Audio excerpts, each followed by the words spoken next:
Salut à tous, c'est Alexis, bienvenue sur les Sentiers du Réel. Elles sont souvent d'un éclat blanchâtre, mais peuvent avoir le regard noir et être douces, mais terriblement glaçantes. Je veux bien sûr parler de ce fameux dessert, les Dames Blanches, que... non, c'est pas le bon texte, ça. Non, aujourd'hui, on va parler des Dames Blanches, pardon, excusez-moi de...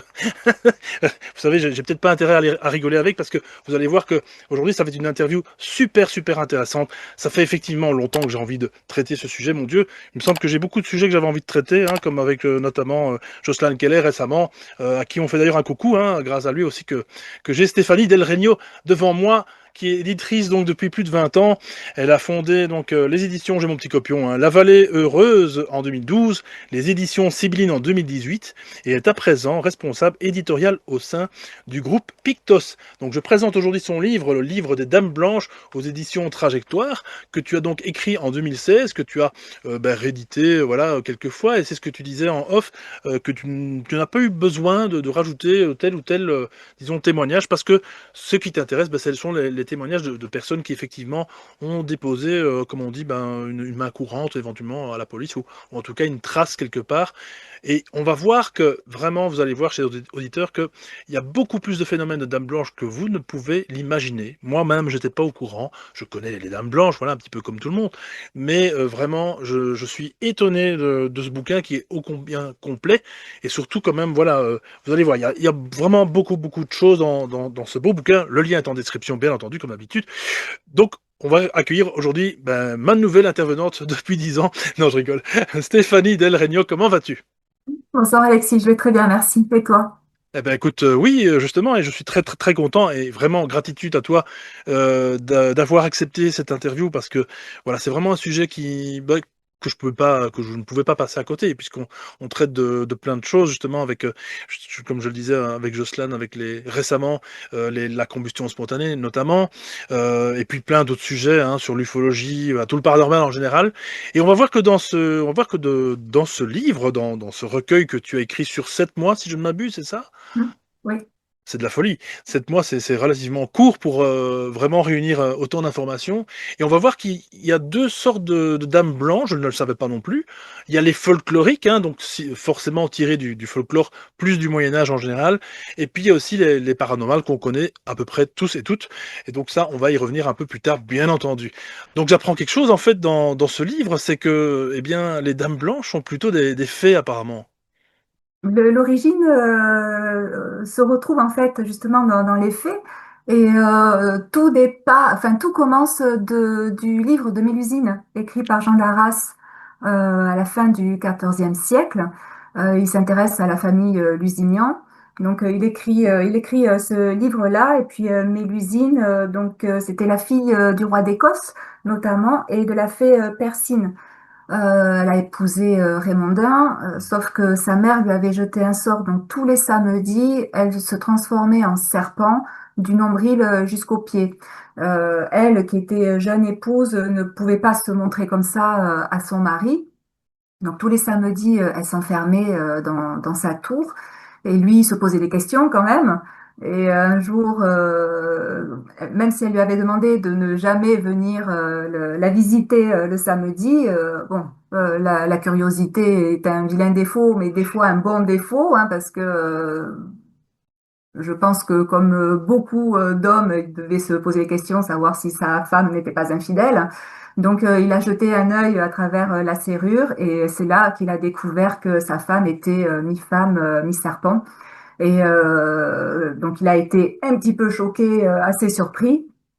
Et elle, elle n'a pas du tout supporté en fait que son époux brave cet interdit qu'elle lui avait posé. Elle s'est enfuie par la fenêtre du donjon et on dit qu'elle volait en fait autour du donjon et en hurlant, mais en hurlant presque à la mort, en hurlant de honte. Et visiblement, on entendrait encore ses cris. C'est ça. Et donc aussi une autre dame très connue, c'est la fameuse dame du lac, qui est tout autre que la fée Viviane finalement, ou Numée, je ne sais plus comment il faut la prononcer.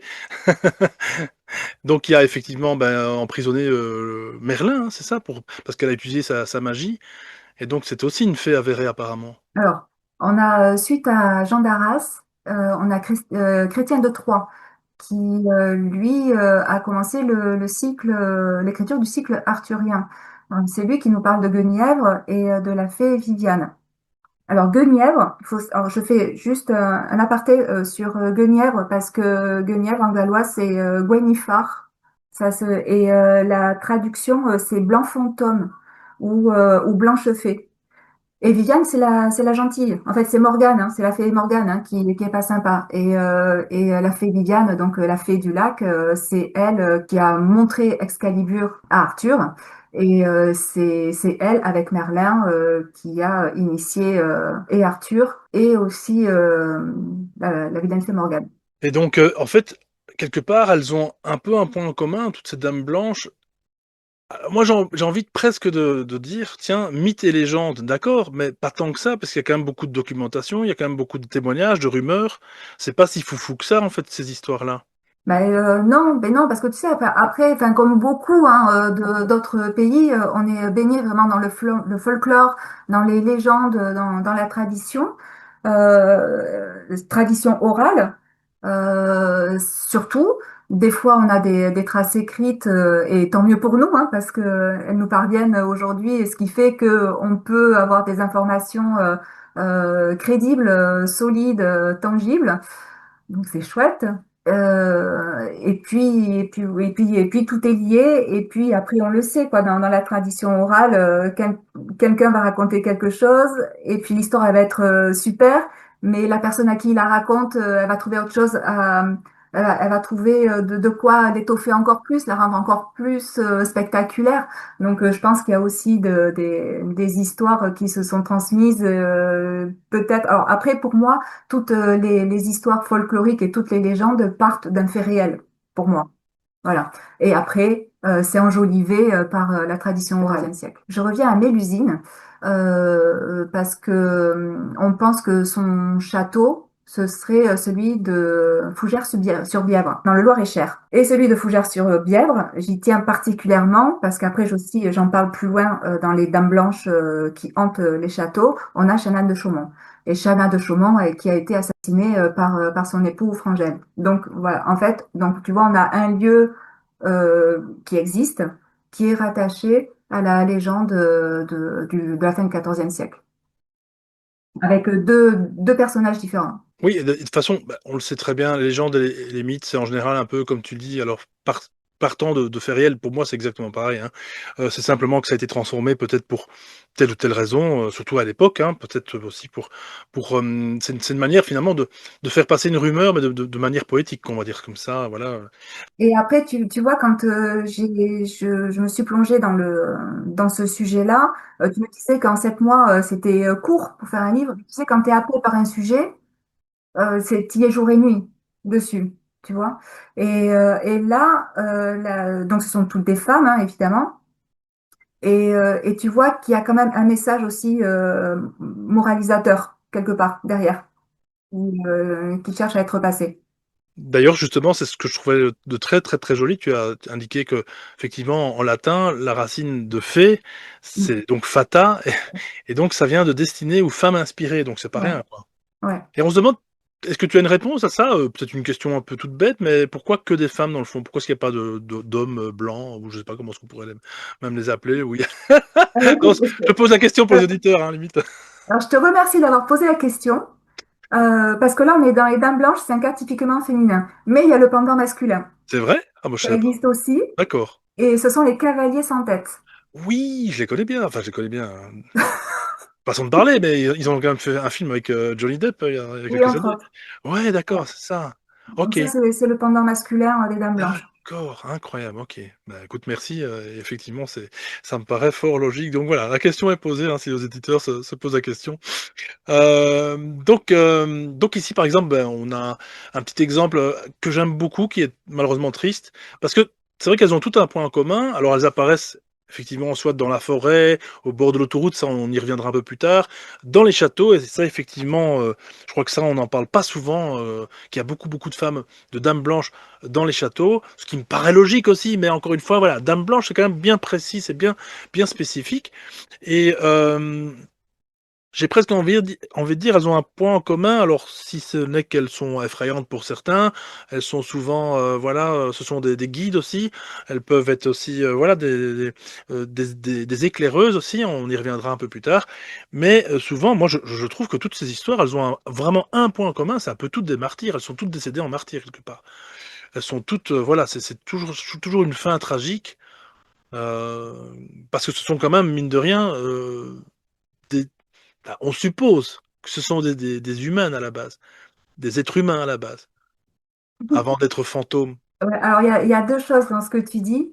Euh, il y a donc les femmes blanches, la définition, une dame blanche, c'est une femme dont le spectre est resté attaché sur à l'endroit où elle est décédée ou un endroit qui lui était cher. Donc, mais pour que après, quand on regarde plus loin en spirit, quand on le sait, quand il y a des morts violentes, brutales, souvent l'âme reste un petit peu ici parce qu'elle se demande où elle est. Tu vois, ça fait comme le film Ghost, tu t'en souviens? C'est ça, bien sûr, oui, oui.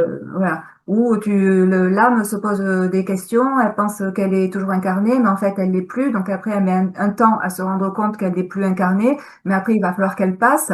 Et là, toutes ces dames blanches ont trouvé la mort dans des circonstances violentes et brutales. Donc soit des accidents de la route, donc nos autostoppeuses évanescentes, soit pour celles qui hantent les châteaux, des féminicides.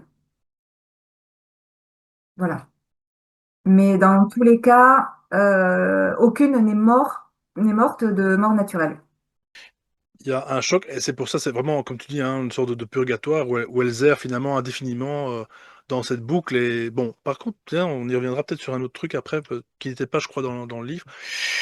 Mais donc, effectivement, il y a un cas, donc je le disais, qui est un peu triste et de toute façon, ils le sont tous, hein, quelque part, ils sont vraiment tous dramatiques et là, entre autres, celui-là, il m'a vraiment voilà, c'est la fameuse, dame blanche qui attend son amant, à Honfleur dans le Calvados. Bon, celle-là, ça c'est romantique et dramatique, hein, c'est affreux, quoi. Mais en fait, alors là, tu vois, ça fait partie du folklore. On est dans les dames blanches folkloriques où on regorge d'histoires comme ça. Donc là, cette dame blanche, elle attend indéfiniment son amant au bord de la fontaine et qui viendra jamais. Et elle est là et elle le pleure. Mais après, on va avoir aussi des dames blanches alors, il y en a certaines qui sont infanticides. Donc, il y en a une notamment qui a tué son nouveau-né pour le faire arrêter de pleurer. Là, elle lui a, de mémoire, elle lui a tapé la tête contre le mur. Donc le bébé est décédé. Quand elle s'est rendue compte de ce qu'elle avait fait, elle s'est donné la mort. Et depuis, elle pleure. Elle pleure parce qu'elle s'en veut énormément d'avoir tué son bébé. Mais après, tu vas aussi avoir des dames blanches entreprenantes. Voilà, tu vas en avoir. Alors, on est dans le folklore encore, hein. Donc des dames blanches qui se montrent et qui aguichent les hommes. Donc là, on va frôler la frontière aussi avec les lavandières. Mais ça, je voulais en parler plus Ouais, tard. ouais, oui. On a les dames blanches. On en a une gardienne du trésor des Templiers Voilà, c'est ça. dans les Vosges. Il y en a énormément en fait. T'as la Dame Blanche qui pleure dans l'Orne à la Oui, fontaine Gendresse, voilà, parce qu'elle, elle a été abusée et noyée. Donc, elle réclame justice. Donc, elle reste là jusqu'à ce qu'on lui donne justice. Mais ça fait des siècles et des siècles et des siècles. On a donc les Dames Blanches entreprenantes, on va surtout les trouver dans le Jura et en Vendée. On a des Dames Blanches sans tête dans le Loir-et-Cher. Qui ont été observés par un érudit français au XIXe siècle, Louis de Saussay. Donc celle de Honfleur, tu en as parlé, elle attend son amant. On a donc celle de la Dame Blanche gardienne du trésor des Templiers, donc dans les Vosges. On a la Dame Blanche, le dragon et le trésor à Belfort. On a la Dame Blanche au berceau vide dans l'Ain et la Dame Blanche des Amoureux dans les Deux-Sèvres. Voilà. Et on a aussi un cas de Dame Blanche diurne, parce que toutes ces Dames Blanches sont nocturnes, Oui, très important. absolument toutes, sauf cas exceptionnel, et notamment on en a une dans le Bas-Rhin.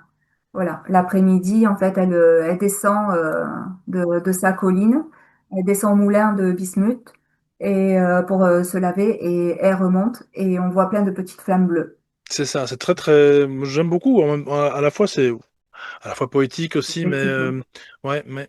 Et je me posais justement la question. Bon, ça a vraiment peut-être rien à voir avec le livre. Est-ce que tu as déjà entendu éventuellement s'il y a des personnes qui se sont peut-être lancées dans, tu sais, tout ce qui est passeur d'âme et compagnie. Est-ce qu'il y a des gens qui se sont peut-être rendus sur un de ces endroits-là pour, pourquoi pas libérer ces âmes finalement, ou est-ce que tu en as jamais entendu parler pour autant, ou Alors, c'est. je n'ai jamais entendu parler, mais je pense que oui.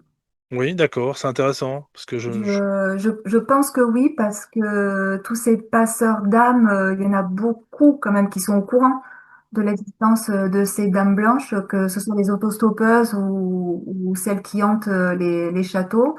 Parce que c'est vrai que tu vois, depuis quelques années, les témoignages se font plus rares. Donc, D'accord, est-ce que ces intéressant. dames blanches, ils sont encore ou pas? Ah, ça c'est intéressant. Ok, Voilà. Donc, super. je pense qu'il y en a qui sont passés. Ok, merci beaucoup, merci pour la réponse parce que vraiment c'est somme toute logique, hein. Je veux dire, bon, c'est très bien de vouloir en faire comment dire, une presque récréation, presque pourquoi pas attirer les gens, et ça on va en parler à la fin. Voilà, pour dire que l'endroit est tenté, mais à un moment donné je crois qu'il faut penser quand même aussi aux âmes. C'est voilà, je crois qu'on serait tous quand même à même de dire que ce serait pas cool qu'on soit bloqué dans un entre-deux pendant des siècles comme ça. C'est relativement triste. Voilà, ça c'était mon avis.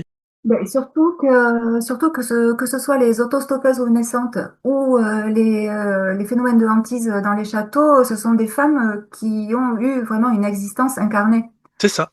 Alors que les dames blanches folkloriques, on ne sait pas trop. Il y a un truc vraiment aussi que je ne savais pas. J'apprends qu'il n'y a pas que des dames blanches, il y a des dames vertes, bleues, noires, rouges, et elles ont toutes disons leurs caractéristiques. La verte forcément, ben, alors forcément, ça c'est moi qui le dis, mais elles sont plutôt dans la nature, donc elles sont vertes, elles sont plutôt pacifistes, voilà.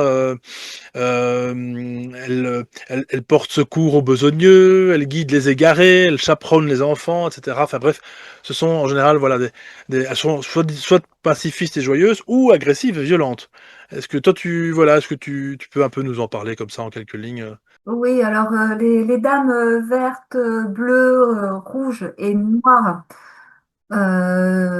qu'on connaît, enfin qui ont été recensées, en fait, elles font le lien avec les faits. Donc tu vois, c'est là où on part de l'origine jusqu'au commencement de l'histoire des Dames Blanches. Là, on est vraiment à la jonction, voilà, entre les deux, parce que tu vois, les Dames Vertes, donc ce sont des fées.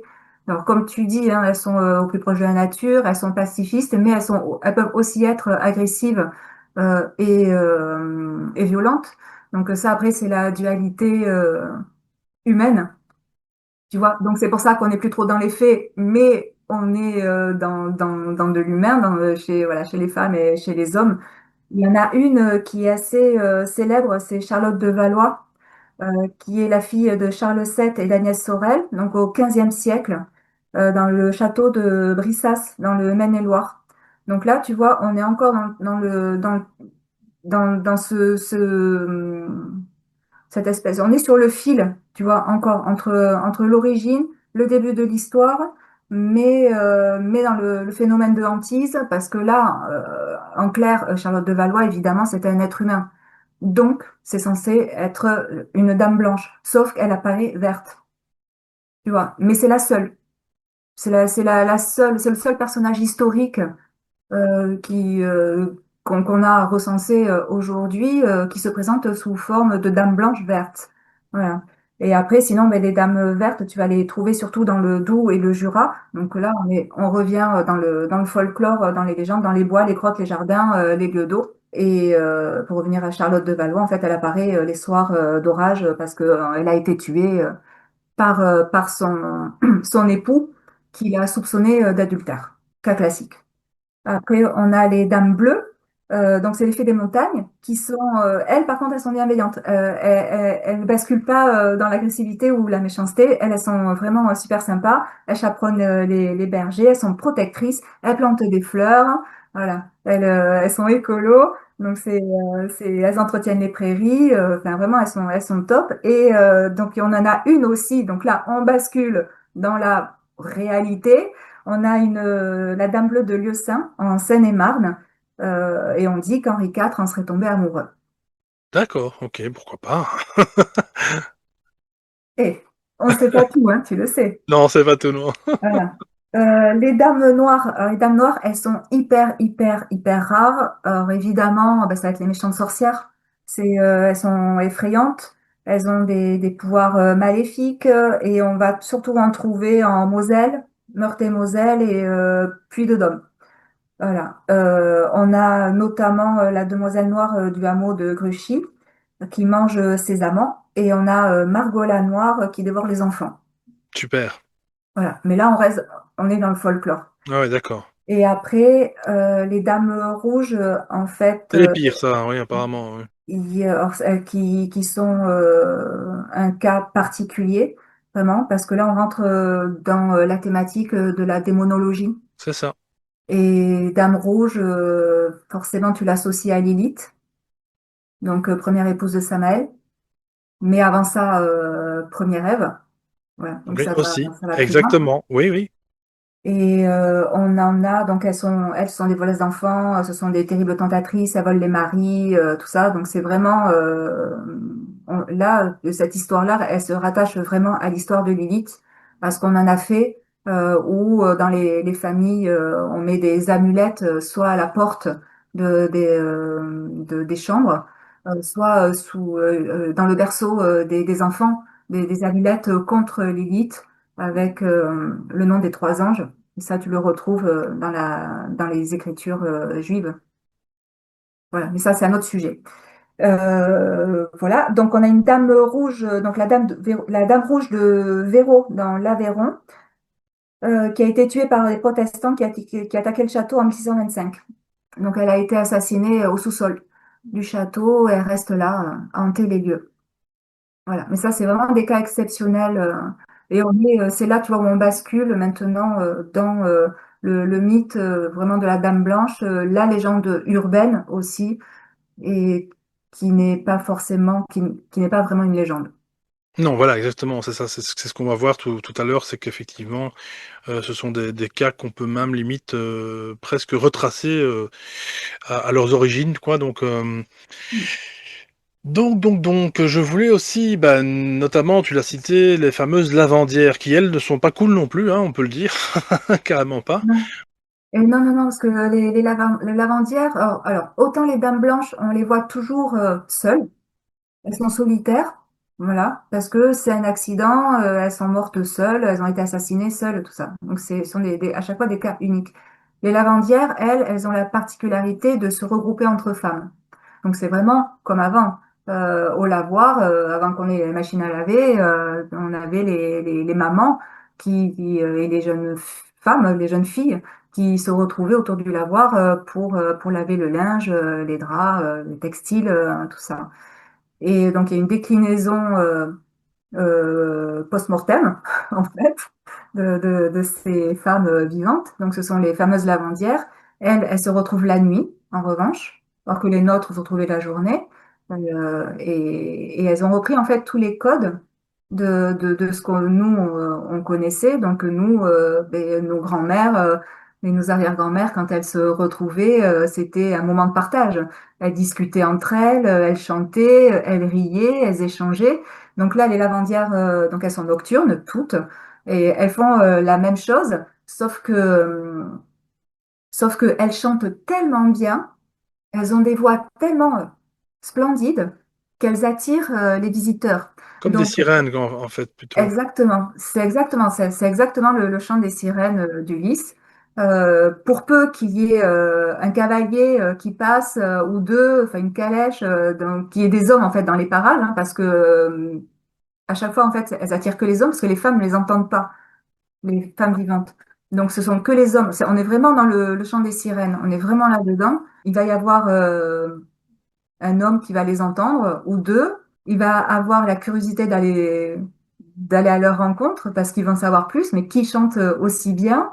Et là, c'est le piège parce qu'en fait, elle le noie. Bon, il n'en ressort pas vivant. D'accord. Là, il est lavé pour la vie, lui. Ouais, Voilà. exactement. Fallait Voilà. pas.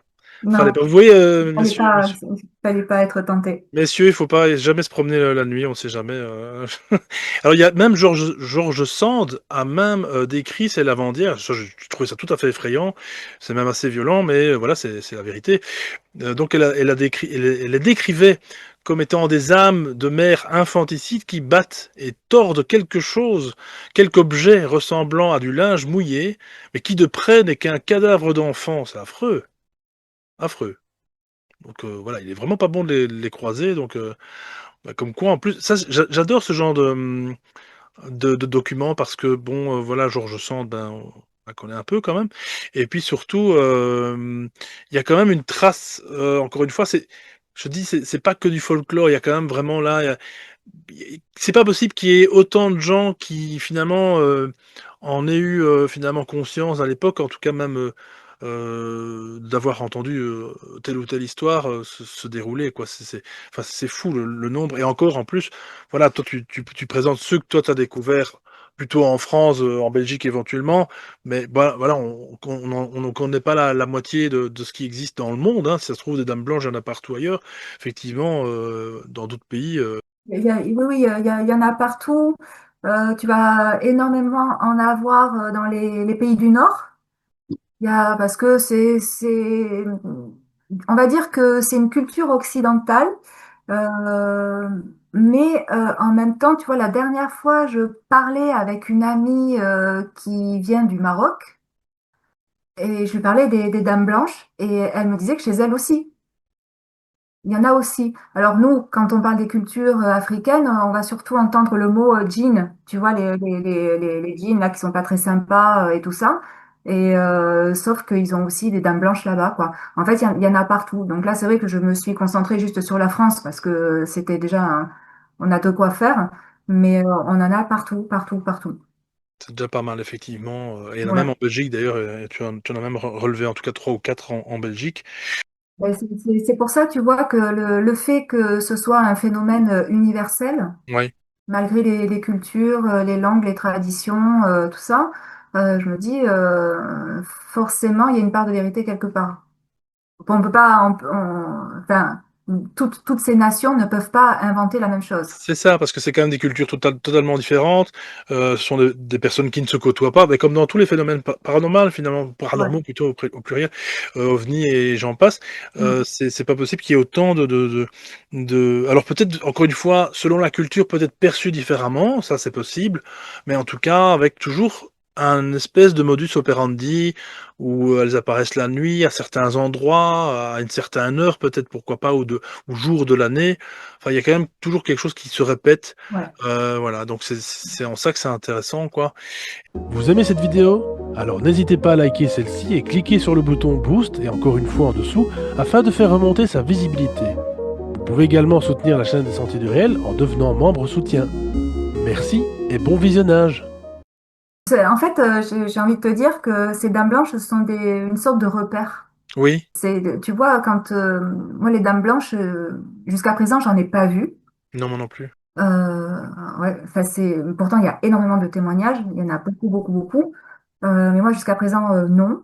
Par contre, quand j'étais ado, quand j'ai commencé à sortir en boîte de nuit, moi j'habitais à la campagne et on descendait en ville pour aller en discothèque. Et à chaque fois au retour, quand il était 5 heures du matin, j'avais toujours un copain dans la voiture qui nous faisait sa blague, qui disait attention, il y a la dame blanche, il y a la dame blanche. Oh, ils étaient tous flippés, hein, les copains. Et moi, j'attendais de la voir, cette dame Oui. blanche. Et donc, tu vois, en fait, c'est des légendes qui heurtent. Alors après, tu vois, pourtant, mes copains, ils étaient assez cartésiens, Mhm. tu vois. Et donc, pourquoi ils vont parler d'un fantôme? Parce qu'une dame blanche, c'est un fantôme. Donc c'est là, tu vois, où ça se télescope. Ouais. Entre nous, on est dans une culture très structurée, très scientifique, très rationnelle, Ouais, très ouais. cartésienne, très tout ce que tu veux. Sauf que à côté, il y a quand même ce monde invisible que qu'on nous fait toucher du doigt en douceur. Oui, c'est ça. Et puis dans la religion, hein, c'est pas toujours bien accueilli tout ça, donc en général on n'en parle pas. Donc voilà, c'est pour ça que tout ça, ces émissions existent parce que justement ça permet quand même aussi de comprendre bah, ce qu'on ne peut pas comprendre en tout cas pour l'instant. Mais ce que finalement, au fond de nous, hein, si on est un peu honnête avec nous-mêmes, voilà, on peut comprendre, je pense. Et puis de toute façon, tes copains de l'époque, voilà, s'ils nous écoutent, bonjour. Euh, ça m'étonnerait, mais enfin voilà. Sauf s'ils ont vraiment, voilà, peut-être pourquoi pas, passé le cap. Mais je pense que à tout cartésien qui se respecte, a toujours, je pense, quand même, voilà, quelque chose en lui quand même qui lui dit, eh, il y a peut-être un truc quand même qui existe, même si je vais pas le dire, voilà, ils veulent pas se l'avouer, enfin bref.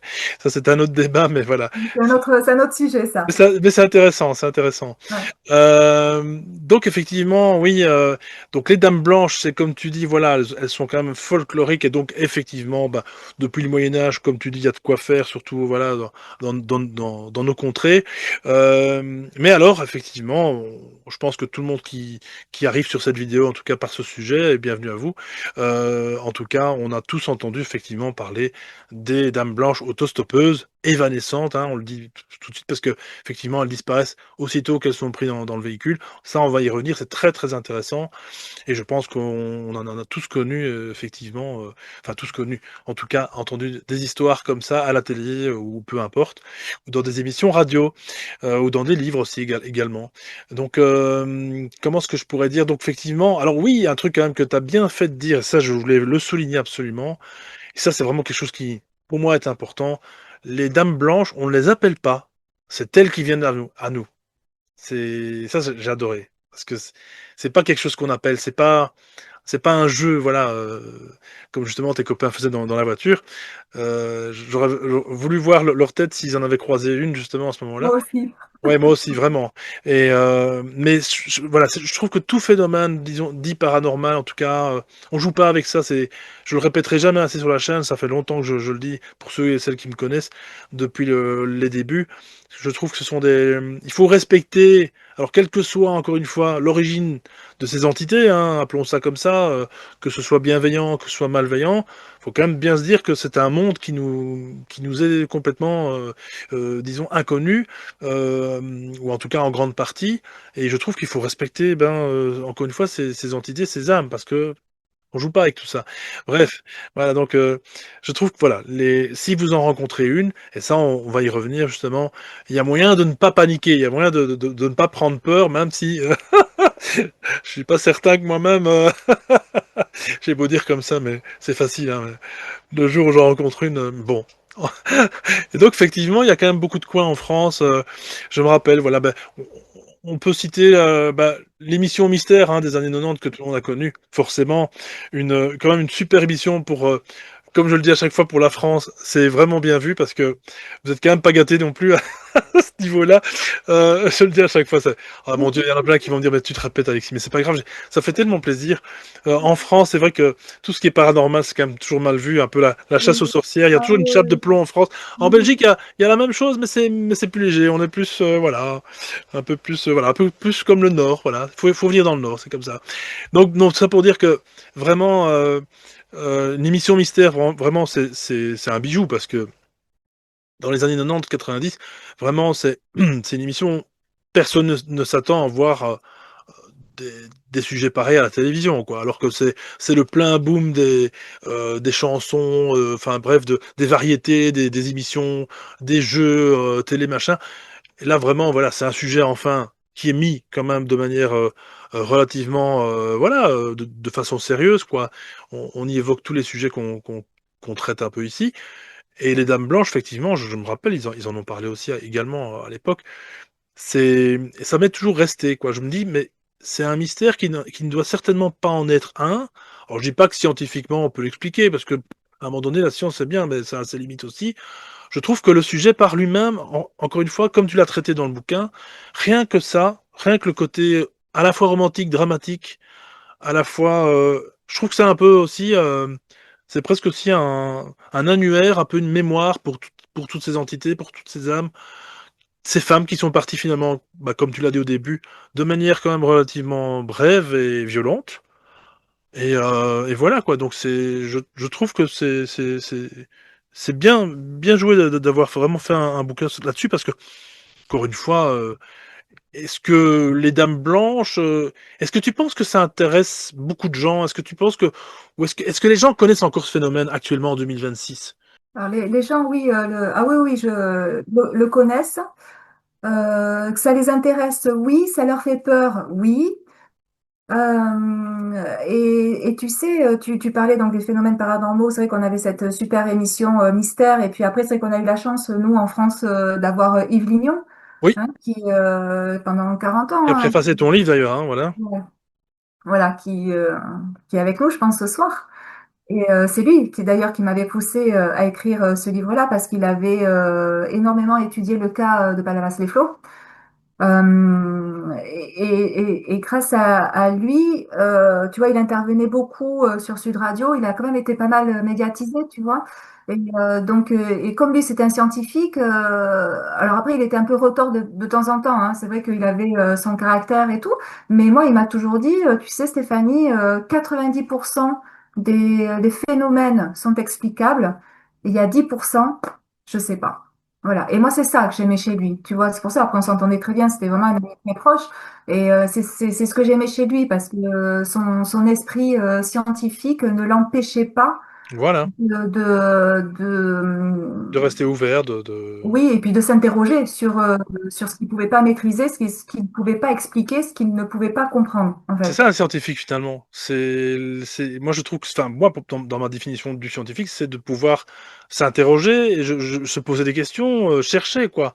Parce que finalement le scientifique qui ne prend que ce qui est indiqué dans les bouquins universitaires, je veux dire à un moment donné, lui, c'est du copier-coller quoi. Oui, oui. Faut vraiment pouvoir dépasser justement bah, ces frontières là quoi, je trouve. Ben, réfléchir.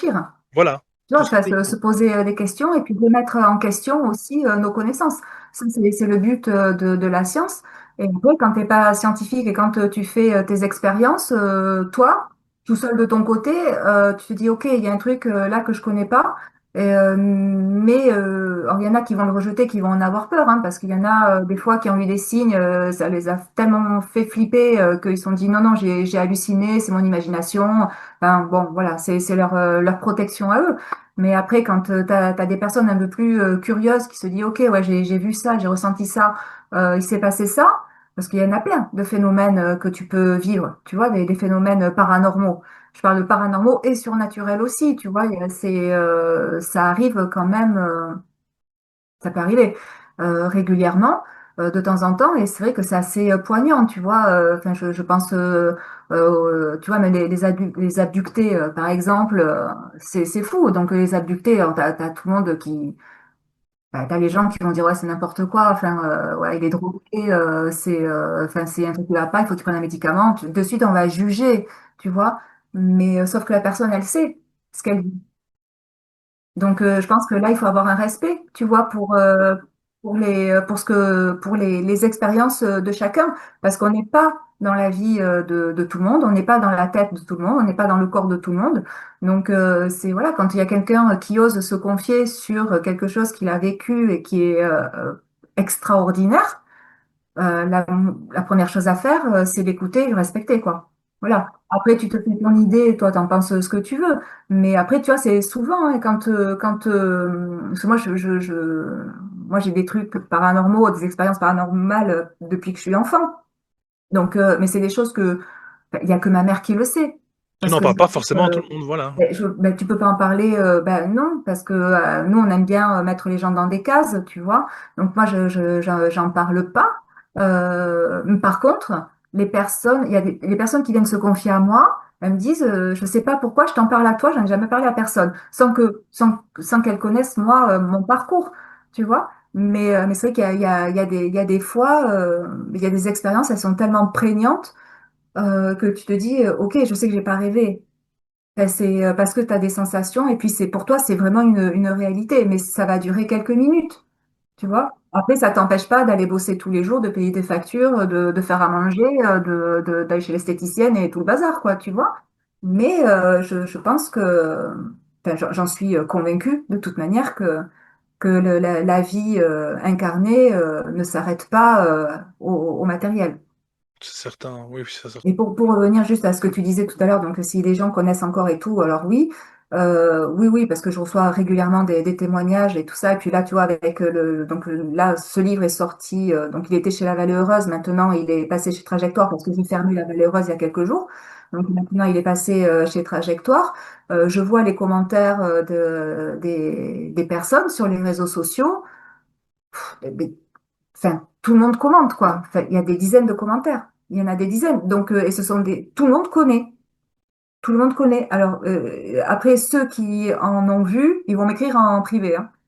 Ils vont pas s'afficher. Mais après, là aussi, ce qui me fait plaisir, c'est que c'est la presse française, tu vois,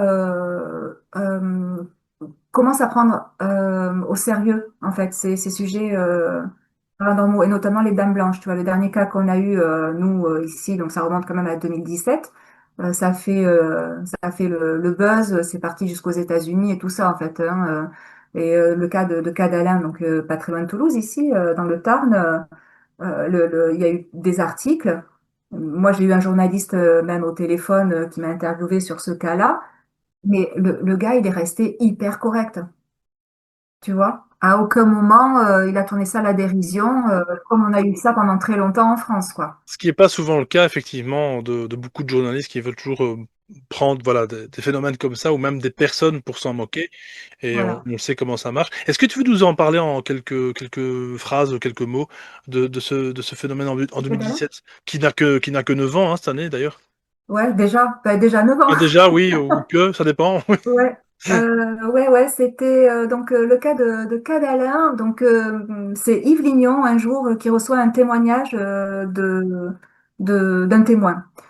Et Yves m'appelle et il me dit, il faut que tu contactes ce témoin. Il a vu une dame blanche. Enfin, il m'a envoyé des photos, donc il me fait suivre tout le dossier. Je contacte le témoin, Antoine. Je le rencontre parce que besoin, moi aussi, tu vois, de voir, parce qu'on sait qu'elle est canular, tu vois, des fois. Bien Donc, sûr, et on va en parler justement après, voilà, oui, oui. il faut jauger un petit peu. Donc, moi, Ouais. pour ça, j'ai besoin de m'entretenir avec la personne, de voir un peu le contexte.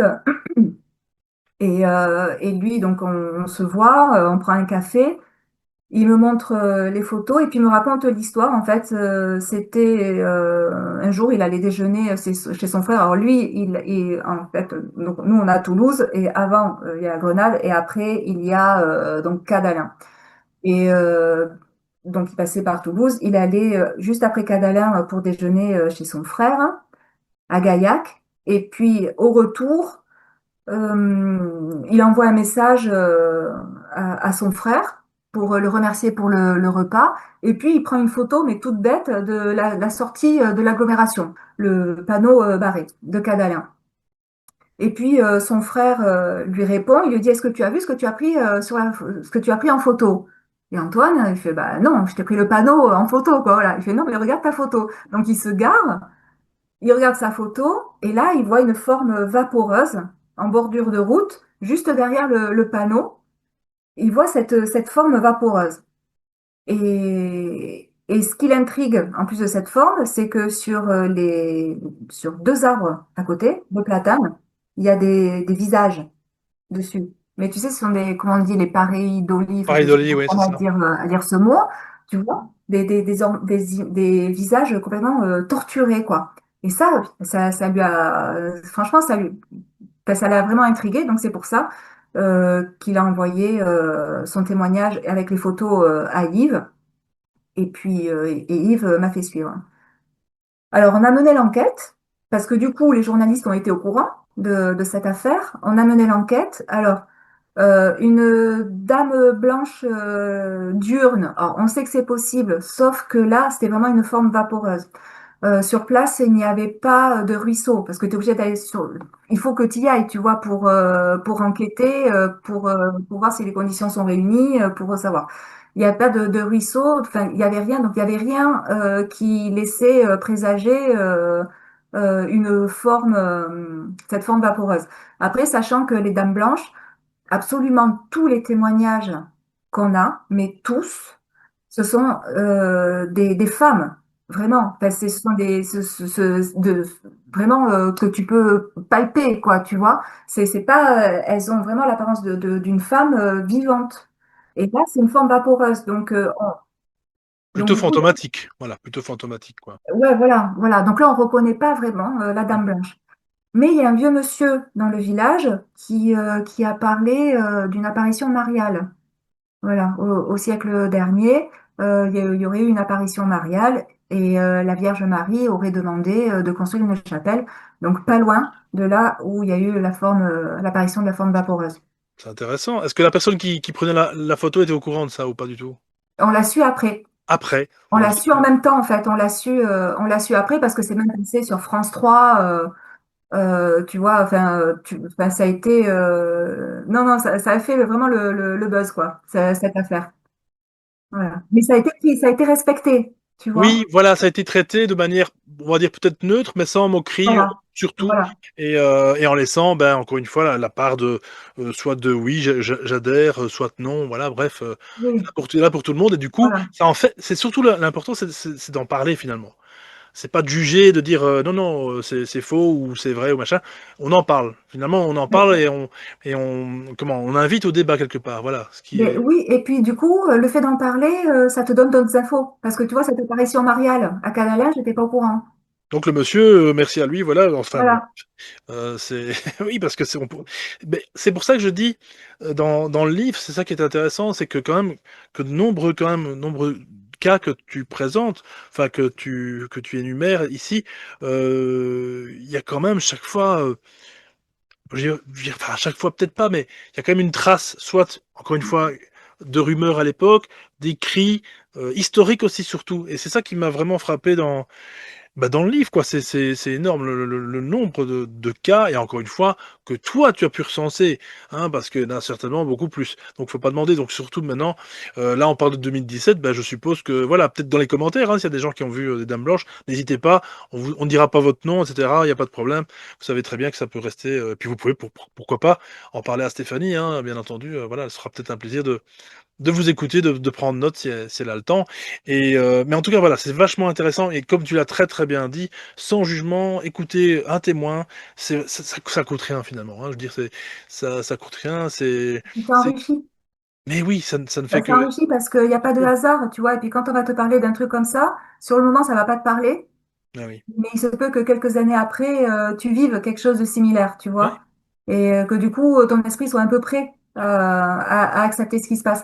Et- Après, par rapport au cas recensé, il y en a, il y a deux auteurs qui avaient réussi à recenser quelques cas. Donc, depuis les années 60, ils avaient, au moment où j'ai publié ce livre, donc en 2016, la première Oui. fois, il y avait eu 300 cas recensés.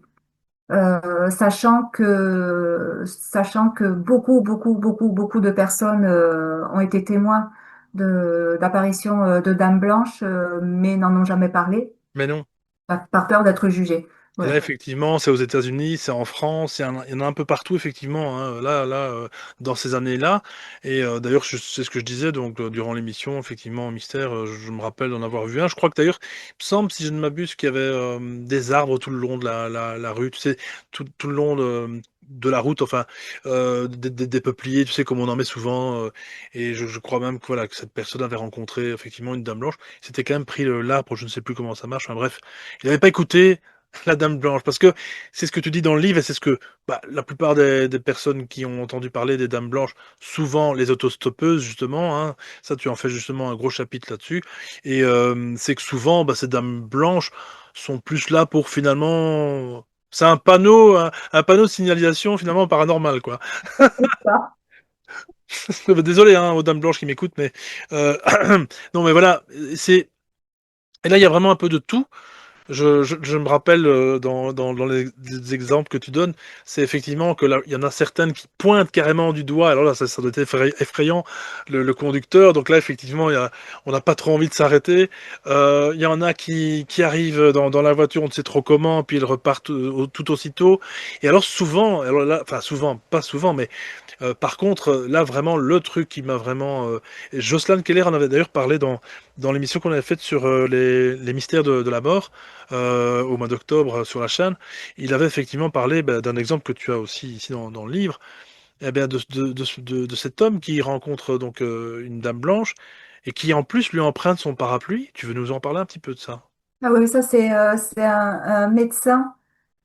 C'est la Dame Blanche de la RN 90, voilà, en Isère, donc entre Grenoble et Chambéry. Donc c'est un soir c'était en 1975. Un soir de pluie, le médecin rentre de son cabinet pour se rendre chez lui et puis sur la route, il croise une jeune femme toute vêtue de blanc. Il a pour elle, enfin lui, enfin, il n'allait pas la laisser comme ça. Elle était sur le bord de la route, toute seule, en pleine nuit. Il apprend à bord du véhicule et puis il lui propose de la ramener chez elle. Donc en tout bien, tout honneur, hein. Donc elle parle pas, elle est très silencieuse. Il la ramène chez elle. Il lui prête son parapluie pour qu'elle ne se mouille pas plus, donc entre la voiture et la porte d'entrée de la maison. Elle était censée après lui ramener son parapluie. Donc il attend dans sa voiture, elle revient pas.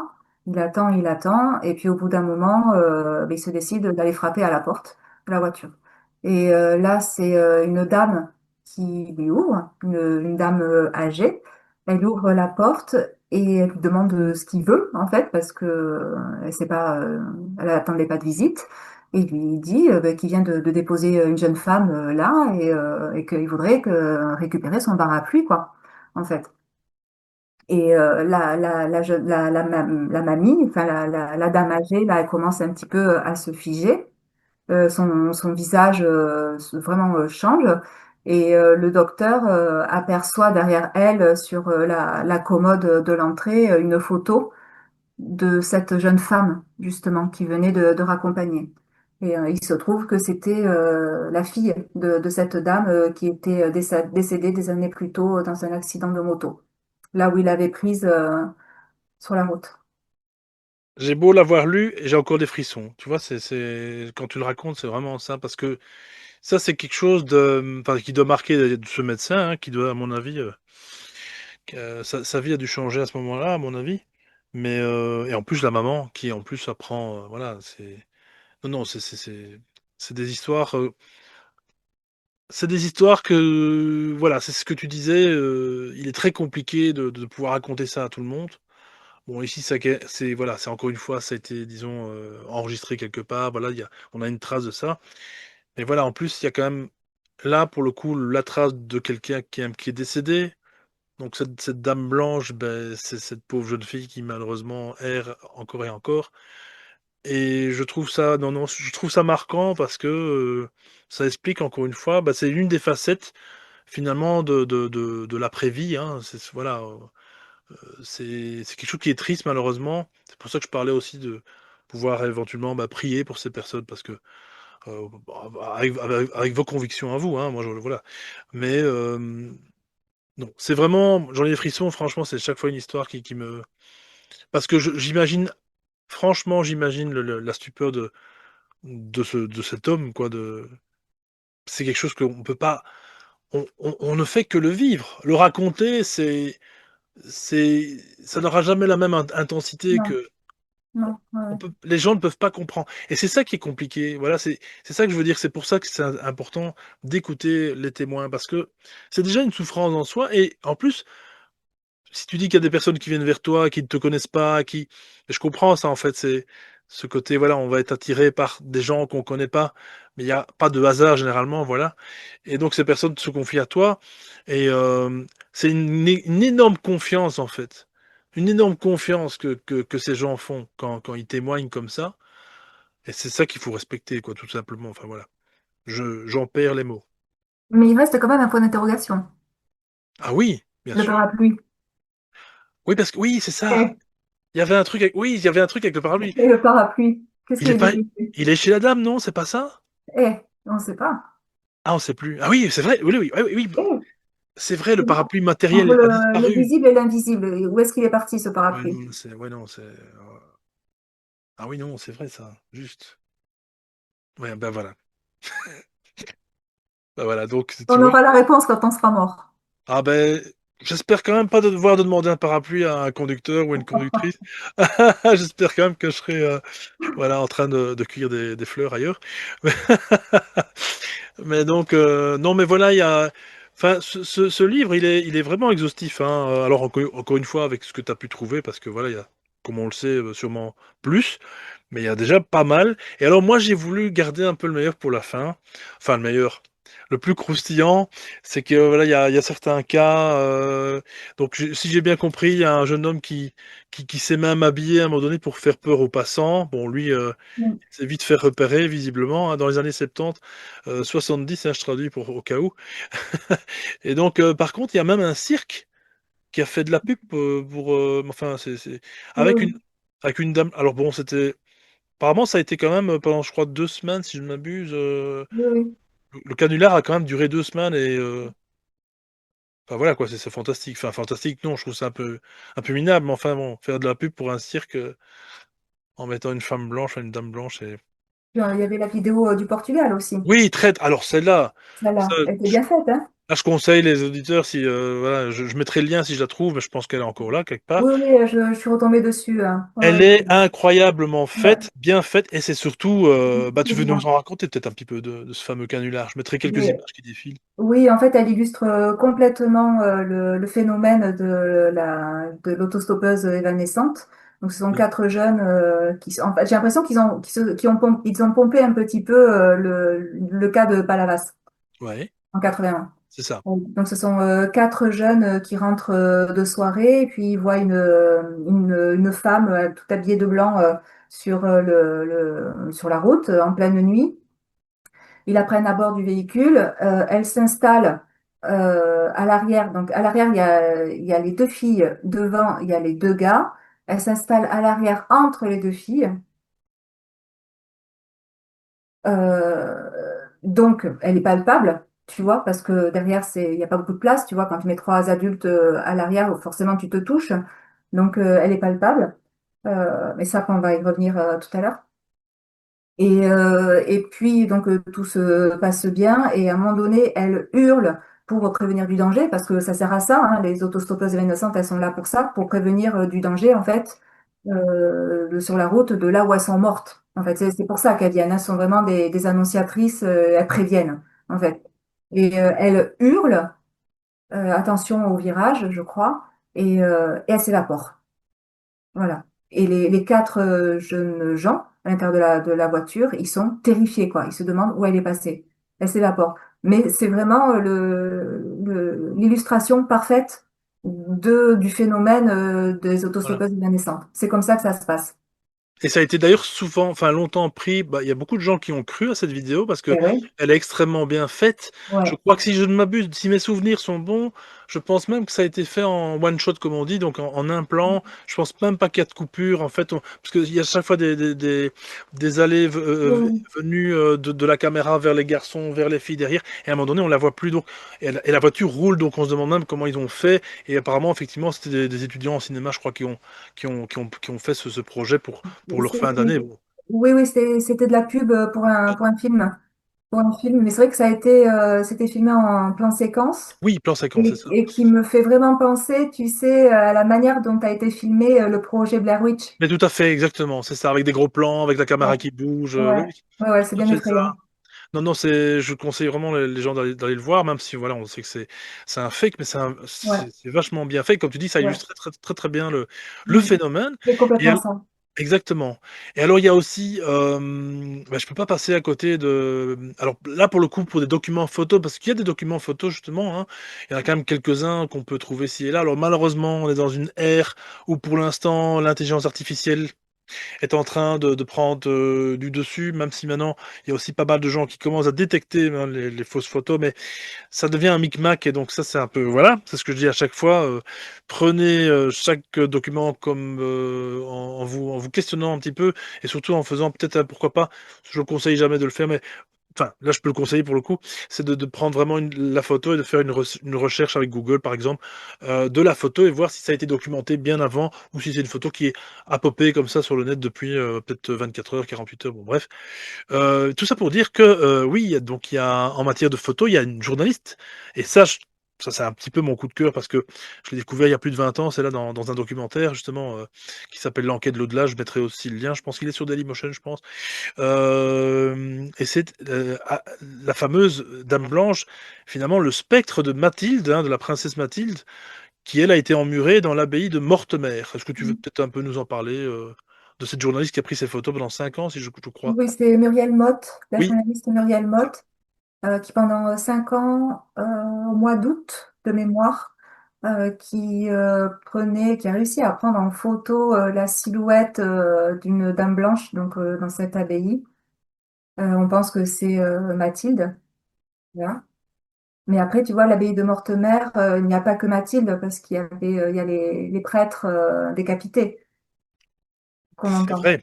C'est vrai que quand on Mm. voit la photo que je mettrai d'ailleurs ici, on voit, alors on peut deviner, dans le documentaire, je me souviens qu'il parlait de la fameuse chouette qu'elle avait sur l'épaule. Ouais, Et alors surtout, bon, on peut aussi dire effectivement que c'est une cape de moine presque limite, mais enfin ouais, bon, ouais, c'est c'est ouais. donc il y a cette photo-là, donc quand même 5 ans, qu'elle prenait ces photos-là.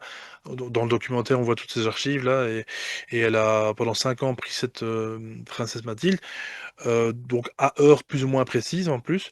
Hem, il y a aussi, bon, bah, la photo, je la mettrai bien sûr, elle défile ici, la fameuse The Brown Lady, hein, de Mhm. 1936, donc la dame brune.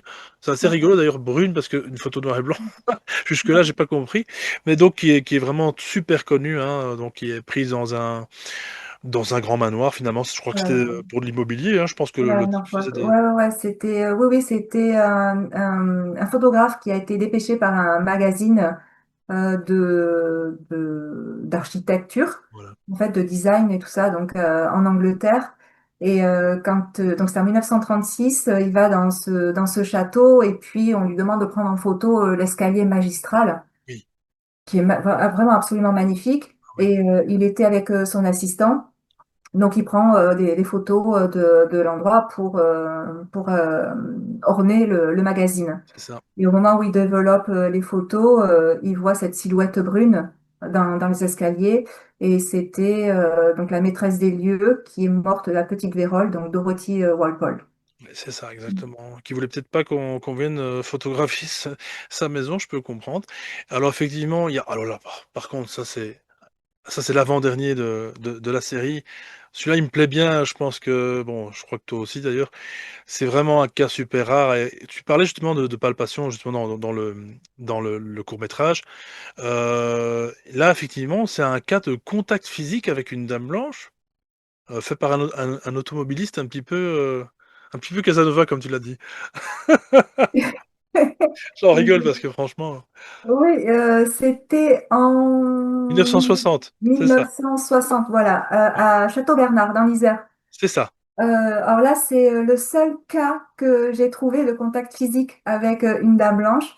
Donc pareil, en pleine nuit, il rentre chez lui, il voit cette femme sur le bord de la route, donc il la prend à bord du véhicule et il l'a trouvée très à son goût parce que les dames blanches, les autostoppeuses évanescentes sont ravissantes. Voilà. Ce sont généralement quasiment toujours des jeunes femmes. Voilà. À part une, celle de Palavas, qui est quinquagénaire. Les autres, ce sont des jeunes femmes. Elles sont toujours très belles. Et lui, vraiment, ben, en fait, il voulait tenter, quoi. Et puis, tout en conduisant, il commence à, À vouloir la plotter, on peut oui, la voilà, plotter, on peut le il dire, se hein, dit, oui. bon, je vais tenter ma chance. Voilà, c'est ça. Mais bon, sauf qu'il s'est pas pris comme il fallait, n'est-ce pas? Il aurait mérité un petit cours d'élégance et de courtoisie. Il pose sa main sur sa cuisse. en fait, à cette dame blanche. Et Ah, elle là, lui en prie. double frayeur pour lui parce que il se rend compte qu'elle est froide, mais elle est vraiment très froide. Et en plus, elle hurle et elle s'évapore. Et il a juré que jamais on les reprendrait. Du coup, on ne sait pas s'il y a eu d'autres cas alors peut-être pas forcément de palpation, mais est-ce qu'il y a d'autres conducteurs qui ont recroisé cette dame ou on ne sait pas finalement? On ne sait pas du tout. Alors, je pense que lui, depuis le temps, je pense qu'il est décédé maintenant, 1960. Je pense qu'il est décédé, mais après, non, Pas pas d'autres d'autres. cas. Il y a, tu vois, même Palavas, c'est le cas le plus connu. La Dame Blanche de Palavas en 81, parce qu'il y a eu une enquête de police, parce qu'ils étaient quatre jeunes, parce que chacun a été entendu plusieurs fois séparément. Ils ont toujours donné la même version et que vraiment ils ont été choqués en fait. Hein. Donc enfin, c'est ça qui est intéressant en fait, tu vois, avec ce phénomène, c'est qu'il y a des conducteurs, des automobilistes qui sont humains parce que ils voient que la femme disparaît, enfin la dame blanche, donc première réaction, ils se disent bah elle a été éjectée de la voiture, enfin il y a quelque chose, il y a quelque chose, donc ils s'arrêtent, ils la trouvent pas, et leur réflexe c'est d'aller à la commissariat ou à la gendarmerie pour signaler et savoir s'il n'y a pas eu une disparition, si voilà c'est et bon à chaque fois les enquêtes n'ont jamais abouti quoi parce que il y a rien. Il y a rien et que en fait la seule euh, solution, la seule réponse que l'on a, en fait, il faut aller dans les archives et on voit que c'est une jeune femme qui est morte accidentellement là et qui est restée. Ah oui, donc voilà, encore une fois, témoignage historique. On peut Ouais, retrouver vraiment, voilà, quelque chose ouais. de, C'est de accessible. concret. Hein. C'est Mm. accessible, c'est ça, Voilà. exactement. Ouais, c'est pour ça, en fait, dans le livre, tu vois, enfin, il y a énormément Oui. de témoignages d'âmes blanches, mais moi, je me suis restreinte pour la partie historique, enfin, vraiment, tu vois, Dames blanches, les autostoppeuses évanescentes et les phénomènes de hantise dans les châteaux. Je me suis limitée aux cas que je pouvais sourcer et référencer. Eh bien, bien sûr, oui, oui, parce que bon, voilà, de toute façon, ce serait inintéressant, enfin, pour ma part, hein, ce serait inintéressant de faire un livre avec juste, voilà, bon, moi j'ai vu une dame blanche, voilà, c'était telle heure et machin, et Ouais. si ça s'arrête à deux lignes, tout le monde peut le faire, quoi, hein, voilà, donc voilà, c'est vraiment intéressant. Et puis surtout, encore une fois, ben, je trouve que ça garde quelque part un peu, disons, bah, c'est un témoignage finalement. C'est un témoignage et à la fois pour les gens qui l'ont vu, pour l'histoire du paranormal, on pourrait presque dire ça comme ça, hein, ou du futur normal, bien j'espère un jour, ou alors aussi de, pourquoi pas, bah, de ces âmes, quelque part, c'est déjà une reconnaissance en soi. Moi, ça c'est mon point de vue, c'est déjà une reconnaissance de pouvoir finalement bah, dire, voilà, finalement ces histoires, bien, elles existent, il y a des gens qui l'ont vu, et on peut à présent ben, faire une sorte de recueil, j'ai presque envie de dire, hein, voilà, de cas en France en tout cas, ou dans nos contrées ici et voilà si tout le monde pouvait faire pareil, dans leur langue, bah, pourquoi pas? Il y en aurait sans doute plusieurs milliers. Alors il y en a un dernier avec lequel j'ai envie de terminer et je crois que tu sais lequel je veux dire. C'est cette fameuse apparition, il y a une dame blanche plutôt guérisseuse qui est apparue dans une église. Tu veux un petit peu nous en parler? En 1975, c'est ça, hein? 1975. Ouais, c'est ça en En français, oui. 75, dans une église à Worstead, en Angleterre. Oui, en Angleterre, d'accord, oui. Alors, c'est Diane et Peter Berthelot qui vont prier dans cette église parce que Diane est malade. Donc, elle est assise sur le banc et Peter, son époux, la prend en photo. Il rentre et quand Diane commence à se sentir un petit peu mieux, je crois qu'elle avait un cancer ou enfin, elle avait une maladie assez lourde. Et quand il développe la photo, il voit une forme derrière elle, une silhouette féminine, un peu bien en chair, hein, voilà, une sorte de vieille dame qui était derrière et juste derrière Diane. Et donc, il voit cette photo et puis il se demande ce que c'est. Donc, il décide de retourner dans l'église et de rencontrer. Alors, c'est en Angleterre, donc on dit que c'est pas un prêtre, c'est un pasteur ou voilà, de rencontrer le maître des lieux. Il lui montre la photo et il lui répond. Il leur répond. Pardon, ben oui, c'est la Dame Blanche d'ici, c'est notre Dame Blanche guérisseuse et elle se montre régulièrement en fait. Voilà. Et Diane a été guérie. D'accord, OK. OK, ah j'en ai des frissons et alors surtout c'est ce qu'on disait en off juste avant l'interview, c'est quelle idée a eu Peter justement de de Ouais. de de prendre sa femme surtout voilà, dans un endroit, bon, elle est assise là, elle est pas voilà, bon, c'est pas peut-être un endroit pour prendre des souvenirs, hein, maintenant chacun son truc. Mais je mettrai la photo de façon, et c'est dingue parce que c'est net, quoi, c'est vraiment net. On peut vraiment voir une silhouette, même le visage, limite Mm. le Ouais. visage et enfin, c'est beau, quoi. C'est vraiment une belle photo. Je trouve que c'est aussi une belle façon de terminer, cette émission, sur les dames blanches. Vraiment, c'est merci beaucoup, vraiment, Stéphanie de d'avoir fait ce recueil, parce que je sais pas trop, mais je me suis jamais vraiment renseigné. J'ai l'impression que c'est le plus complet, mais j'ai l'impression qu'il y en a pas beaucoup justement en français. C'est peut-être même le seul, si ça se trouve, non? Oui, c'est le seul. Voilà, Pour l'instant, c'est le seul. voilà, il fallait pas chercher plus loin.